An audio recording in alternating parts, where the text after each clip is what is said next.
요한계시록 8장을 강해 통독을 합니다. 8장, 9장은 나팔재앙입니다. 그래서 이 3대 7중 재앙이 마지막 인을 뗄 때, 일곱째 인이죠. 갑자기 천사 7명이 나팔을 가지고 나타납니다. 그러니까 이게 점층적, 점점 한 단계씩 올라가는데 연결된, 마치 뭐가 똑같냐면 캐나다에 살다 보면은요 1층에서 2층 올라갈 때 계단이 7개입니다. 그러다 중간에 쉬고 돌아서 다시 계단을 7개 올라가면 2층이 됩니다. 이제 어떤 데는 8개도 되고요. 지하실도 마찬가지입니다. 한번 이렇게 중간에 스테이션이 있어가지고 쉬었다가 돌아서 갑니다. 마찬가지로 이 3대 7중 재앙이 인재앙 7번째 딱 인을 떼면 7명의 천사가 나팔을 가지고 나타나서 나팔재앙이 시작됩니다. 마찬가지로 7번째 나팔을 불 때 갑자기 또 7천사가 7대접을 가지고 나타납니다. 그렇게 3대 7중이 점층적으로 점점 층계로 올라가는 식으로 기술이 되어 있습니다. 그래서 8장 9장은 6째 인을 떼니까 7명의 천사가 나팔을 가지고 등장하는데 그 7천사가 나팔을 불면서 임하는 재앙을 같이 공부를 합니다. 8장 1절 7째 인을 떼실 때에 하늘이 반시간쯤 고요하더니 내가 보매 하나님 앞에 7천사가 서 있어 7나팔을 받았더라. 지금 엄청난 재앙 중에 임했는데 갑자기 하늘이요 고요하고 바람 한 점 없이 그냥 어떤 소리 하나 안 들리고 고요합니다. 이것은 마치 뭐가 똑같냐면요 스가랴서 1장에 스가랴는 누구냐면은 선지자입니다. 선지자인데 말라기 선지자와 스가랴 선지자 그 다음에 학개 선지자 이렇게 구약성경에 마지막 세 분이 계시죠. 그래서 말라기 선지자는 한참 뒤에 분이고 이 학개와 스가랴 선지자가 바벨론 포로 잡혀갔다가 돌아와서 성전이 회복되고 외친 선지자들입니다. 그래서 학개 선지자는 90이 넘은 연세가 많은 선지자인데요. 이분은 잡혀갔다가 바벨론 포로 생활하고 돌아와서 외치는 겁니다. 왜 성전을 안 지냐 하고 야단을 치는 거고요. 스가랴 선지자는 바벨론 포로 생활 70년 동안에 거기서 태어났던 젊은 선지자입니다. 그래서 교육은 받았지만 잘 몰라요. 그래 환상을 보면은 다 이렇게 보기를 보고 듣기는 듣는데 무슨 뜻이냐 그러면 모르겠다는 거예요. 젊은 분이라. 근데 이 스가랴서에 보면은 무슨 얘기가 나오냐면 바벨론이 우리 유대와 하나님의 백성을 이렇게 못살게 굴고 손만 봐주라고 그랬는데 민족을 멸절시킨 채로 이렇게 막 성전도 불태우겠는데 어쩌면 이렇게 세상이 조용합니까 하나님 언제 복수해 주실랍니까 하고 온 천지를 돌아다닌 천사가 그렇게 보고를 합니다. 하나님 보좌 앞에. 이게 무슨 얘기냐면 그 일 있고 난 뒤에 바벨론은 유대를 친 것보다도 더 혹독하게 페르시아한테 멸망을 당하고 맙니다. 80년 만에. 그런 상황이에요. 그러니까 무슨 얘기를 하고 싶냐면 세상이 너무 조용하고 아무 일이 안 일어나면 이게 태풍 전야죠. 조용하니 태풍이 내일오면 불어닥치는데 태풍 오기 바로 전날은 엄청 조용하고 그런 것처럼 그래서 이 나팔장이 얼마나 엄묘하게 올 거냐면 이 한 구절을 보면 알 수 있습니다. 하늘이 한 시간쯤 고요하더라. 그래서 7천사가 나타납니다. 또 다른 천사가 와서 제단 곁에 서서 금향로를 가지고 많은 향을 받았으니 이는 모든 성도의 기도 합하여 보좌 앞 금제단에 드리고자 함이라. 그러니까 7천사 말고 다른 천사가 갑자기 금대접 금향로를 가지고 와요. 향을 쭉 피는.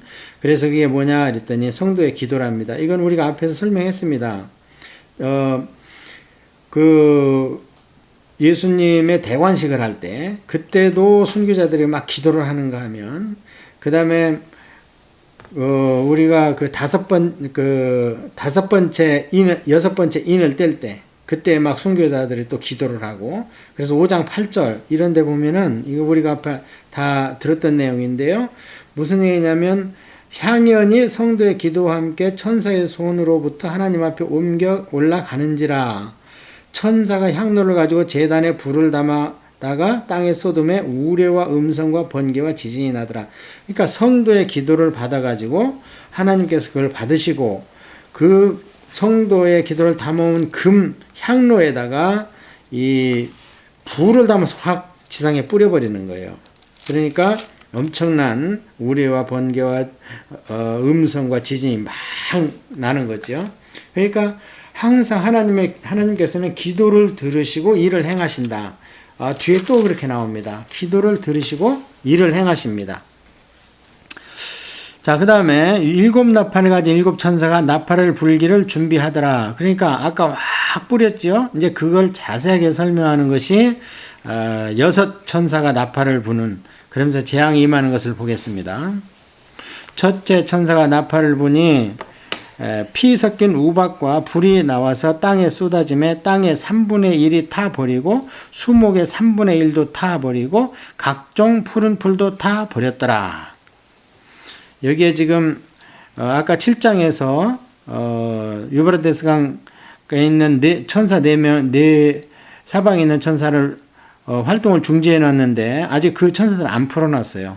안 풀어놨는데도 이렇게 3분의 1, 지금은 이 나팔재앙에서는요, 모든 게 3분의 1이 재앙이 임합니다.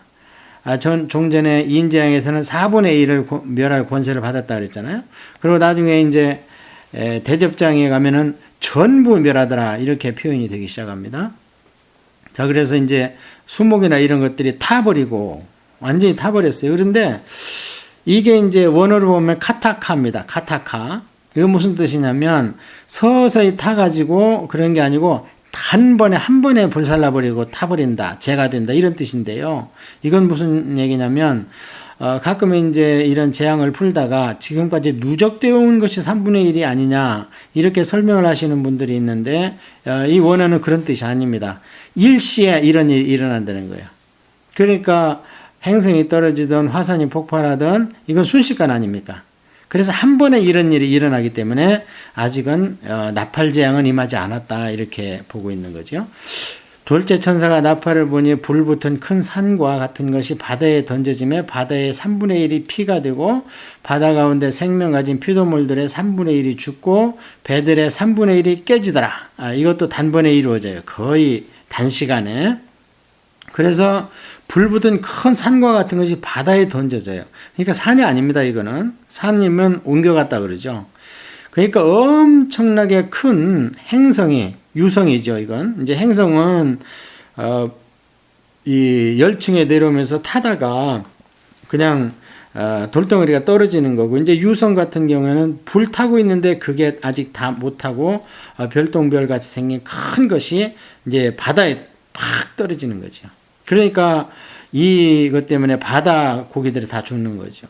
요즘에 바다에다가 원자탄 실험하고 막 이렇게 하는데, 그러면 그 밑에 있는 수 킬로미터의 모든 어패류들이 다 죽습니다. 왜냐면은 그 폭음 때문에. 셋째 천사가 나팔을 보니 횃불같이 타는 큰 별이 하늘에서 떨어져 강들의 3분의 1과 여러 물샘에 떨어지니 그 별 이름은 쓴 쑥이라. 물의 3분의 1이 쓴 쑥이 되매 그 물이 쓴 물이 되므로 많은 사람이 죽더라. 예. 이번에는 이제 횃불 같은 타는 큰 별은 뭐 또 유성입니다. 이 유성이 이제는 공중에서 확 깨져가지고 온 사방운데 다 터지는 거예요. 그래가지고 이 그 강에 이제 강과 그 다음에 물샘이니까 그 물 근원지 같은데 이런 데 그게 떨어짐으로 인해서 그게 이제 안 오염되고 이래서 사람이 먹을 수 없도록, 예, 이렇게 먹지 못할 그런 물이 됩니다. 그래서 이 쑥이라는데 이제 이름을 그렇게 부른다는 거예요. 왜냐하면 쑥은 우리 뭐 한방에서는 이롭다고 하지만 성경에서 쑥은요 그렇게 좋은 뜻이 아니거든요. 그래서 뭐 어떤 분들은 이게 체르노빌이 소련 말로 러시아어로 쑥이라는 뜻이라 체르노빌 원자탄이 그 원자로가 터진 걸 얘기한다. 근데 그 뜻은 아닙니다. 여기 보면 이런 현상이 안 일어났잖아요, 그때. 이건 온 세계적으로 모든 사람이 알게 일어나는 사건을 얘기하는 것이고, 체르노빌보다 사실 온 인류한테는 일본에 있던 그것도 원자로 폭발한 게 더 영향을 지금 계속 떨어지고 있죠. 원자로가 요즘에 깨진 거 얘기하는 겁니다. 원자 폭탄을 얘기하는 게 아니고. 자, 넷째 천사가 나팔을 부니 해 3분의 1과 달의 3분의 1과 별들의 3분의 1이 타격을 입어 그 3분의 1이 어두워지니 낮 3분의 1은 비추임이었고 밤도 그러하더라. 이것은 빛이라는 빛은 온통 빛이 3분의 1이 어두워지는 거예요. 그러니까 조명도가 3분의 1로 3분의 1 정도 없어지는 거예요. 그렇다면 뭐예요? 공중에 엄청난 먼지, 진분, 매연 이런 것이 다 가려지기 때문에 낮인지 밤인지 잘 분간이 안 될 정도로 그런 일이 이 앞에 일어난 일들로 인해서 그런 일이 계속 연속적으로 일어난다. 이러면 사람이 살겠습니까 지금? 예. 그런데 이런 중에서도 아직은 인 맞은 사람은 다치지는 않습니다. 사망에 이르지는 않습니다. 그러나 이것을 통과해야 됩니다. 나중에 9장에 더 혹독한 나팔재앙이 임할 때 하나님께서 너무 걱정이 되니까 인 맞은 자는 해하지 마라 하고 명령을 하시는 걸 봤을 때에 이 환경적으로 오는 오염, 환경적으로 오는 환란 이런 것은 아무리 인을 맞았더라도 다 겪어야 됩니다. 왜 그런 것을 하나님께서 허락하셨는가? 믿음을 찾으라는 거죠. 이게 이제 불 가운데서 얻는 구원입니다. 예수님께서 말씀하신. 자, 이렇게 해서 사람들이 아이고 이렇게 해서 어떻게 사나 이러는데 설상가상으로 13절에 내가 또 보고 들으니 공중에서 날아가는 독수리가 큰 소리로 이르되 땅에 사는 사람들에게 화가 있으리니 이는 세 천사들이 불어야 할 나팔 소리가 남아 있음이로다 하더라.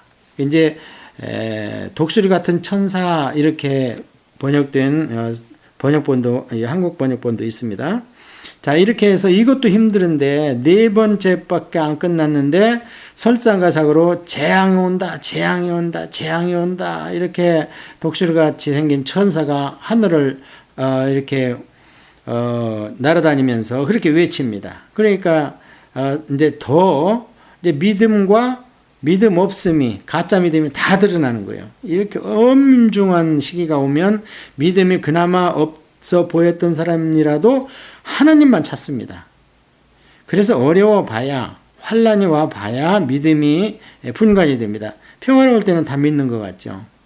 그리고 믿음이 있는 것 같은 사람이지만 진실로 하나님을 의지하지 않고 본어겐 하지 못한 사람 이런 일이 오면은요 자기 궁리로 살려고 노력을 하지 하나님을 찾지 않고 하나님이 있으면 이런 일 왜 벌어져? 하나님이 있기는 뭐 있어? 나도 교회도 다니고 열심히 믿었는데 이렇게 믿음을 배반하는 쪽으로 나갑니다.